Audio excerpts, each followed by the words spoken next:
Le texte que nous avions lu précédemment, dans 2 Timothée 3, dit « Dans les derniers jours, il y aura des temps difficiles. » Mais est-ce que vous ne pensez pas qu'à l'époque de Jésus, il y avait des temps difficiles? Je vais en parler. Il y aura des temps difficiles. Et ce qui rend les temps plus difficiles...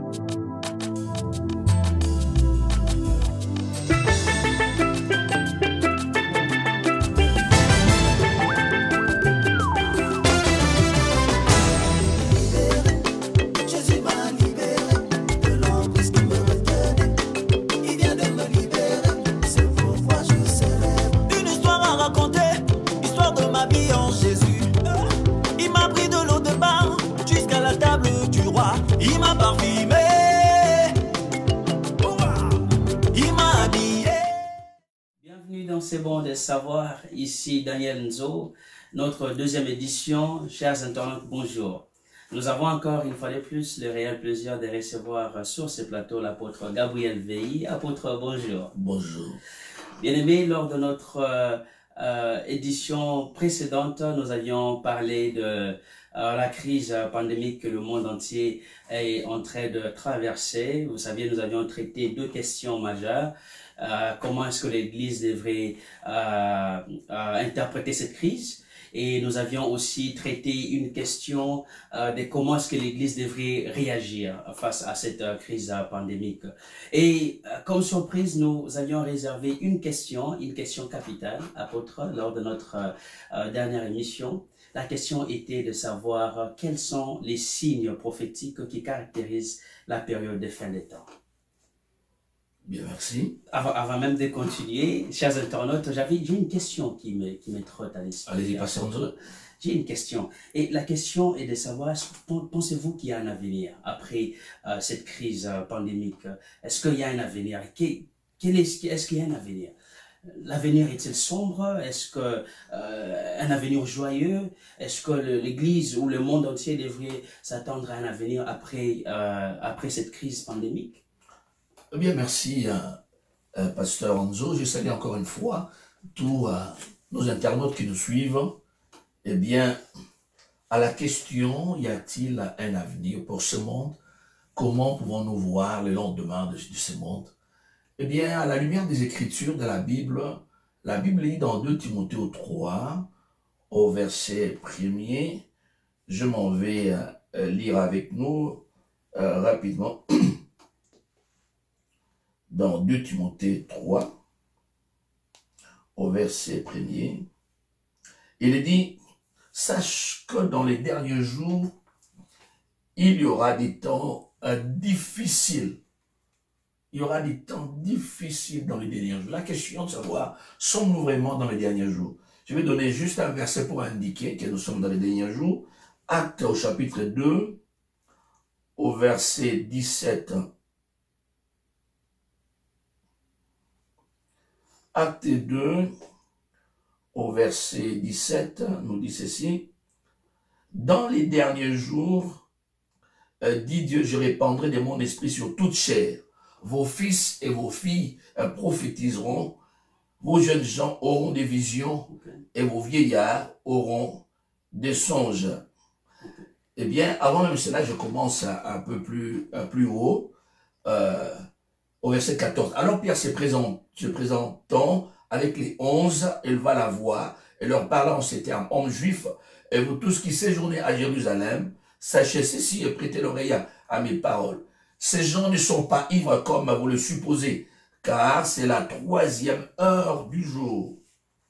Mais c'est ici ce qui a été dit par le prophète Joël. Dans les derniers jours, dit Dieu, je répandrai mon esprit sur toute chair. En fait, cette parole a été déclarée le jour où le Saint-Esprit est descendu alors que les disciples étaient réunis dans la chambre haute. Nous l'appelons le jour de la Pentecôte. Alors que les disciples se mettaient à parler en diverses langues et que le peuple qui était en pèlerinage à Jérusalem, eh bien, qui était venu pour cette grande fête de la Pentecôte, avait constaté que ces personnes dont l'esprit parlait multiples langues, eh bien, étaient étonnés, frappés par cet acte, eh bien, savaient quoi dire, quoi faire. Et Pierre s'est levé pour dire, ce que vous voyez ici est l'accomplissement de ce que le prophète Joël avait dit dans les derniers jours. Donc, il était là, il a indiqué que c'était un signe important que nous nous retrouvions déjà dans les derniers jours. Ça, c'est un de deux. Les textes que nous avions lus précédemment, dans 2 Timothée 3, dit, dans les derniers jours, il y aura des temps difficiles. Mais est-ce que vous ne pensez pas qu'à l'époque de Jésus, il y avait des temps difficiles?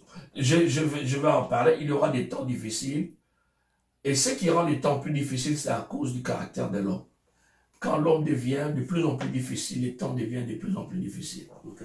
Et quand je vois l'homme aujourd'hui, dans la manière où il perfectionne la méchanceté, et je vois que le lendemain n'est pas très clair. Le lendemain est sombre. Le lendemain est obscur. Voilà pourquoi nous tous devons attendre le soleil de justice. Jésus-Christ de Nazareth, qui reviendra instaurer ses règnes de paix et de justice. Les temps seront de plus en plus difficiles. L'homme va améliorer les côtés extérieurs, va améliorer à cause de ses connaissances technologiques et scientifiques. Il va améliorer beaucoup de choses. Et c'est cela qui est pour créer un paradis artificiel, un bonheur superficiel. Mais la réalité est que les temps deviennent de plus en plus difficiles. Voyons seulement aujourd'hui ce que le monde est. L'homme, dans toutes ses meilleures conditions actuelles, est le plus déprimé que l'homme de tous les autres âges précédents. Avec tout ce qu'il a, il est de moins en moins heureux, de plus en plus stressé, de plus en plus déprimé. Les taux de suicide de notre époque dépassent les taux de suicide des années précédentes, alors que l'homme n'était pas aussi développé. Les temps qui viennent ne sont pas, sur la terre, ne sont pas heureux. Ils sont sombres. Ils sont sombres. Et ils seront éclairés seulement à la venue du Messie, quand il viendra établir son règne sur la terre. Jésus-Christ de Nazareth. Chers internautes, comme vous avez de suivre, l'apôtre Gabriel vient de dire que les temps sera sombre après cette crise pandémique. Mais pourquoi devons-nous croire aux prophéties bibliques concernant la fin des temps? Pourquoi est-ce qu'on devrait croire à toutes ces choses? Oui, nous avons raison de croire aux prophéties bibliques concernant la fin des temps, parce que si les prophéties précédentes écrites dans la Bible ont eu leur accomplissement, pourquoi ne pas croire que d'autres prophéties n'auront pas leur accomplissement dans les jours qui viennent? Avez-vous des exemples? Je vais en citer quelques prophéties de la Bible qui ont eu leur accomplissement. Nous voyons la prophétie sur la destruction de Babylone. Cela avait été prophétisé que Babylone sera détruite au moment où c'était un empire imposant. Mais la prophétie aujourd'hui s'est accomplie, Babylone a été détruite. Il y en aurait une autre prophétie de la Bible, c'est celle de la naissance de Jésus-Christ, de Messie. Bien des siècles à l'avance, eh bien la Bible avait annoncé, Dieu avait annoncé par la voix de ses prophètes qu'un fils naîtra d'une vierge. Et bien cette parole s'est accomplie à la lettre. Et bien même l'endroit où cet enfant devait naître, la ville de Bethléem, où le village de Bethléem avait été indiqué. Et les circonstances avaient été indiquées. Et bien nous trouvons même les circonstances de la mort avaient été annoncées des siècles à l'avance. Et bien tout cela s'était accompli à la lettre. Et si ces prophéties-là s'étaient accomplies, pourquoi ne pas croire à d'autres prophéties qui viendront? Dieu est derrière sa parole. Et si même la prophétie de l'effusion de l'esprit s'est accomplie au début de notre siècle, et pourquoi ne pas croire d'autres prophéties s'accompliront? Un autre signe important qui s'est accompli, c'était la juive. Les enfants d'Israël, suite à travers le monde, ou bien devaient se disperser à travers le monde, chose qui a eu lieu, eh bien, la parole dit que Dieu rétablira la nation d'Israël. Dieu va restaurer cette nation. Et le 14 mai 1948, eh bien, nous avons été tous témoins de l'accomplissement de cette prophétie annoncée par les prophètes. Eh bien, cette prophétie a eu lieu où la nation a été encore restaurée, rétablie, réhabilitée. Ça, c'est un des signes les plus importants que nous puissions considérer à notre époque actuelle. Donc, nous avons toutes les raisons. Nous avons les raisons de croire si ces prophéties antérieures ont eu leur accomplissement et d'autres prophéties également auront leur accomplissement, car Dieu est dans sa parole. Dieu n'est pas un homme pour mentir, ni un fils d'homme pour se repentir. Ce qu'il a dit, eh bien, il le fera. Ce qu'il a promis, il l'accomplira. Bien, merci beaucoup, apôtre Gabriel Veilly. Alors, nous avons une question importante ici pour vous. Alors, nous revenons à notre question. Alors, quels sont les signes prophétiques qui caractérisent alors la période de fin des temps? Quels sont ces signes? Je crois que nous devons aller dans les Écritures pour considérer. Avant de continuer, apôtre, c'est quoi d'abord un signe prophétique? Très important, c'est quoi un signe prophétique? Un signe en général, un signe est un élément indicateur. Un signe existe pour donner une information, pour apporter un message. Un signe est détenteur d'un message, porteur d'un message. Et c'est quoi un signe prophétique? Un signe prophétique, c'est un événement. Quand la Bible nous parle des signes, nous parle des événements. Des événements qui viennent marquer les époques, qui viennent marquer les saisons. Et ces événements ont été annoncés d'avance. Voilà pourquoi nous appelons, ce sont des signes prophétiques. Donc ce sont des événements qui ont été annoncés par les prophètes et que cela arrivera. Et quand nous verrons ces choses, c'est là nous devons nous souvenir que ces signes sont porteurs d'un message quelconque, un message précis et particulier. Très, très intéressant, chers internautes. Alors, quels sont ces signes? Matthieu, chapitre 24, pour parler de ces signes. Aujourd'hui, je m'en vais parler de quelques signes qui nous annoncent, nous sommes dans ces temps-là. Matthieu 24, dans la Bible, nous sommes dans Matthieu, au chapitre 24. Nous commençons à partir du verset 2. Il est dit, au verset 4, Jésus dit, prenez garde que personne ne vous séduise, car plusieurs viendront sous mon nom, disant, c'est moi qui suis le Christ, et ils séduiront beaucoup de gens. Vous entendrez parler des guerres, des bruits des guerres. Gardez-vous d'être troublés, car il faut que ces choses arrivent. Mais ce ne sera pas encore la fin.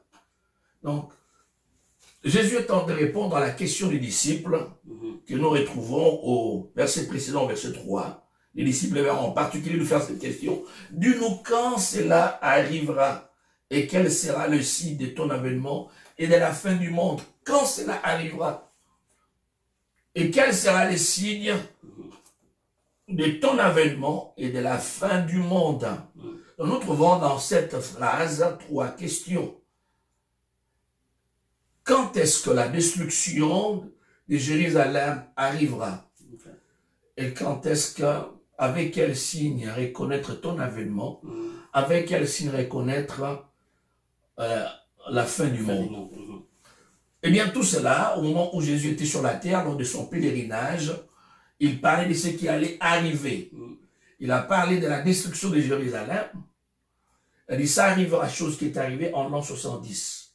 Après Jésus-Christ, eh bien, Jérusalem a été investi par les puissances romaines et eh bien, Jérusalem a été détruite et même les temples étaient détruits. Eh bien, c'était l'accomplissement de cette prophétie du Seigneur. Et Jésus, en répondant, il met en paquet, il donne en bloc les signes qui précèdent tous ces événements. Donc, tous ces signes que nous avons précédés et la destruction de Jérusalem et son avènement et la fin du monde. Eh bien, voilà, il parle de la séduction. Je ne vais pas parler de la séduction aujourd'hui. Ensuite, il va parlons des signes que tout le monde reconnaît facilement. Vous entendrez au verset 6, vous entendrez parler des guerres, des bruits des guerres. Gardez-vous d'être troublés, car il faut que ces choses arrivent. Il faut que ces choses arrivent. Voilà pourquoi je dis, je vois l'avenir pas aussi brillant et glorieux comme on le pense. Il faut que ces choses arrivent. Mais ce ne sera pas encore la fin. Donc ce sera que l'introduction, pas la fin. Vous tendez vers la fin, mais pas encore arrivé à la fin. Les guerres. Une nation célébrera contre une nation. Je suis toujours dans Matthieu 24, sur verset 7. Et un royaume contre un royaume, il y aura en divers lieux des famines et des tremblements des terres. Tout cela ne sera que le commencement des douleurs. Eh bien, je vais prendre quelques signes ici. Je vais prendre les guerres. Okay. Les guerres sont un signe important. Il y en a eu aussi avant Jésus-Christ, il y avait des guerres, apôtre. Il y a eu des guerres après Jésus-Christ. Vous avez raison, Pasteur Nzo, quand vous dites qu'il y a eu des guerres avant Jésus. Oui. Et même à son époque, comprenez, lorsqu'il dit qu'il y aura des guerres, c'est pas qu'il ignorait qu'avant lui il n'y avait pas de guerre.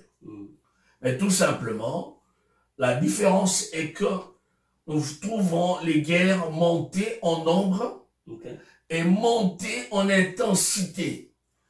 Donc, les guerres, il y en a eu, mais les nombres s'accumulent.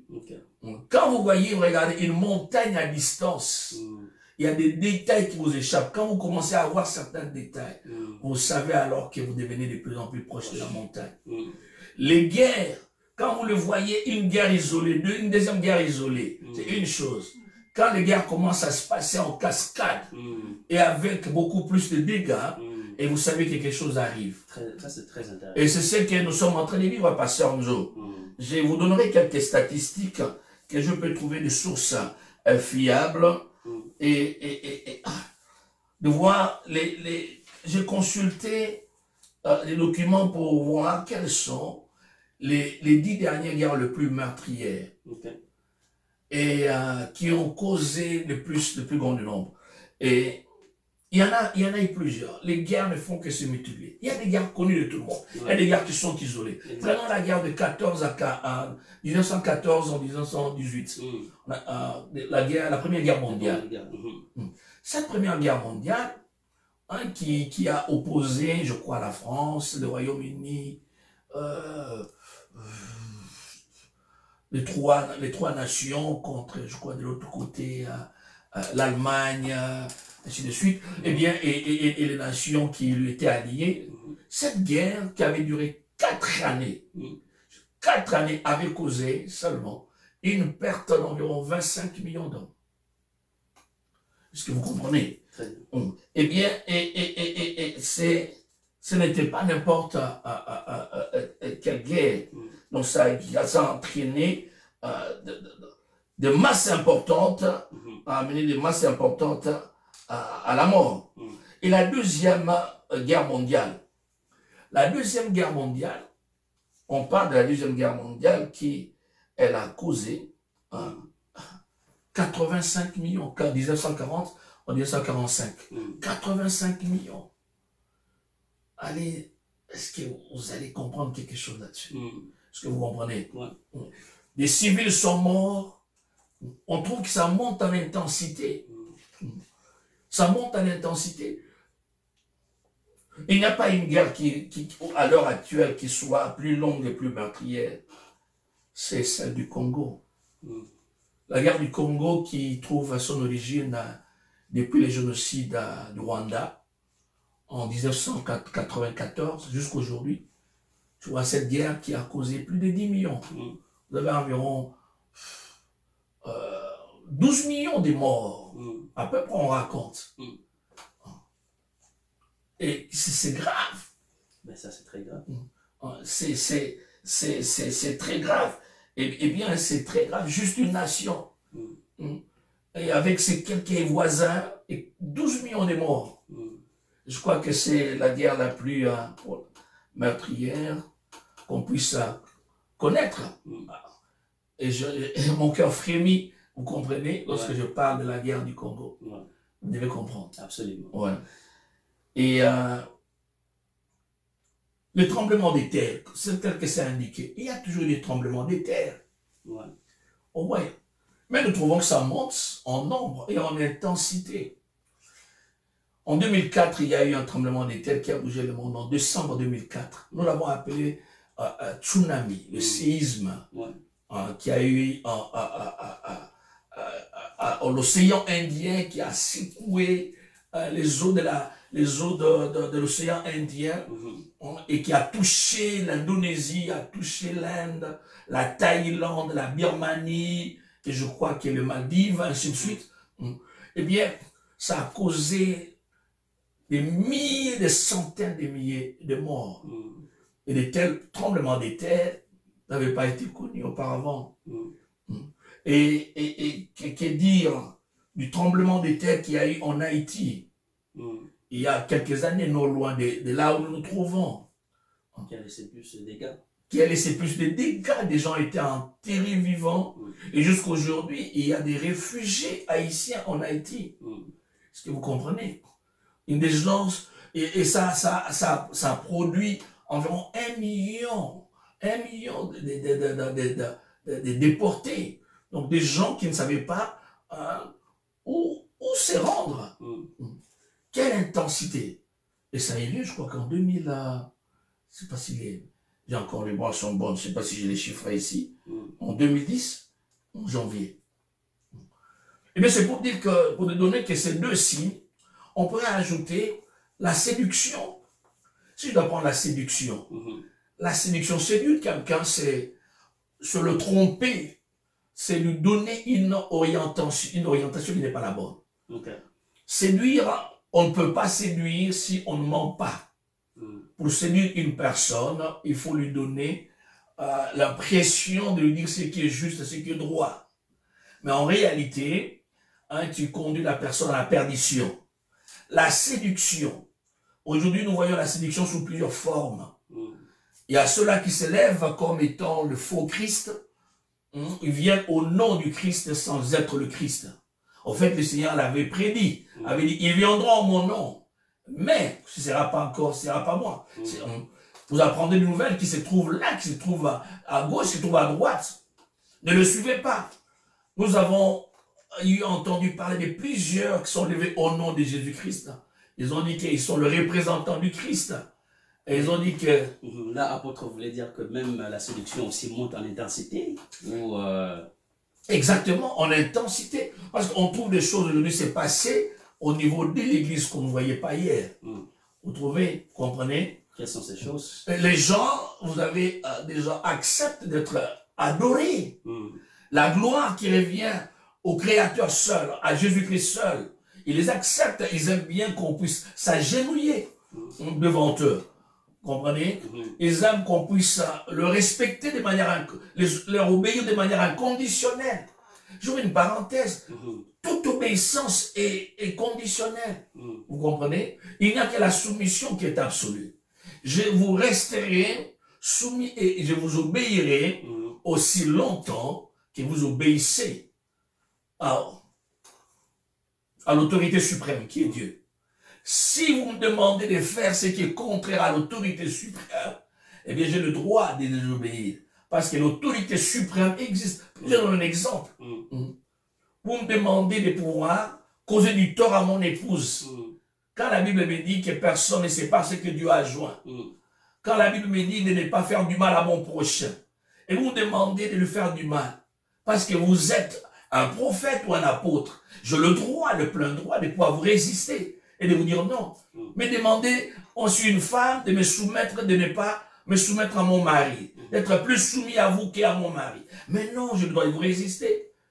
La Bible dit Dieu est le chef de Christ, et Christ est le chef de l'homme. L'homme est le chef de sa femme, pas de toute femme. Vous comprenez? Aucun pasteur n'a le droit d'exiger à une femme de lui être plus soumise qu'à son mari. Quoi qu'il soit l'autorité, apôtre. Il est quand même pasteur, il est prophète, il est apôtre, il est évangéliste. Oui, il est une autorité. Il doit reconnaître le secteur de son autorité. Ouais. La première autorité est l'autorité familiale. Vous comprenez? Il ne doit pas prendre, substituer, prendre cette autorité.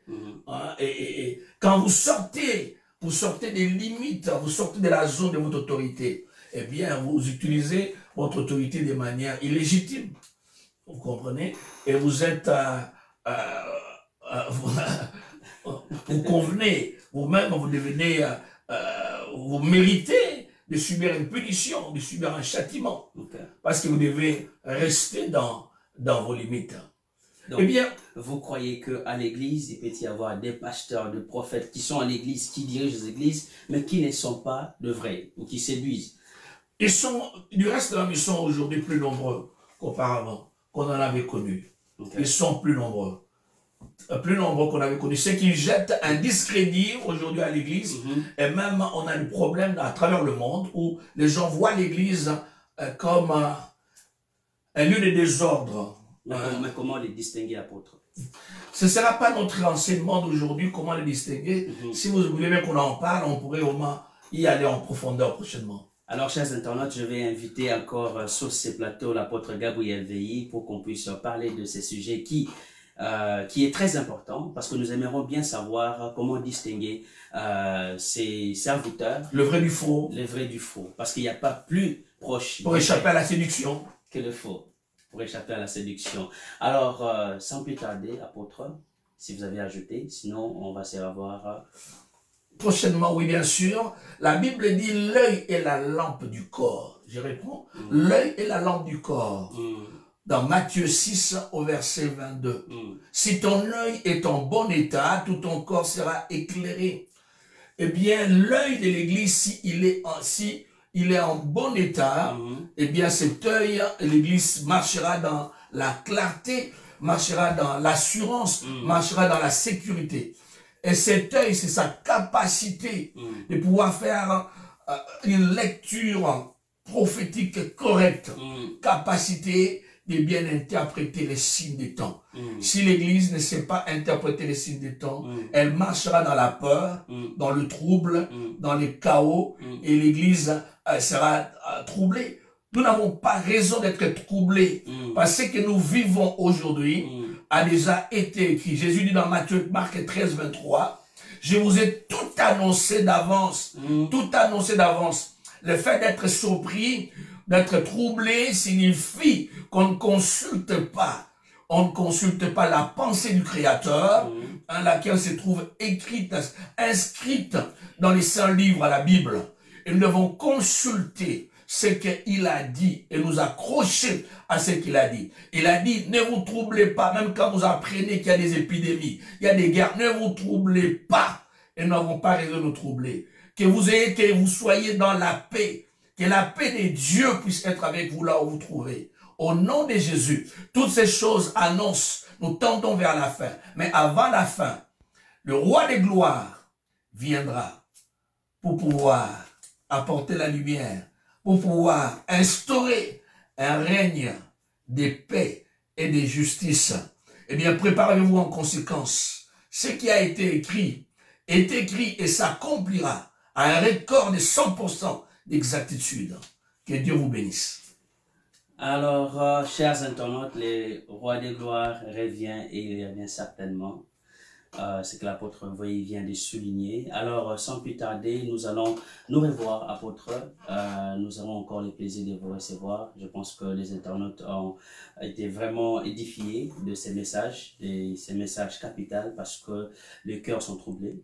Vous savez, les cœurs sont troublés et il y a des questions qui trottent dans les esprits, qui doivent être répondues. Et je crois que vous avez assez répondu à des questions capitales qui étaient fondamentales, tournant autour de cette crise pandémique qui a causé tant de morts, tant de dégâts.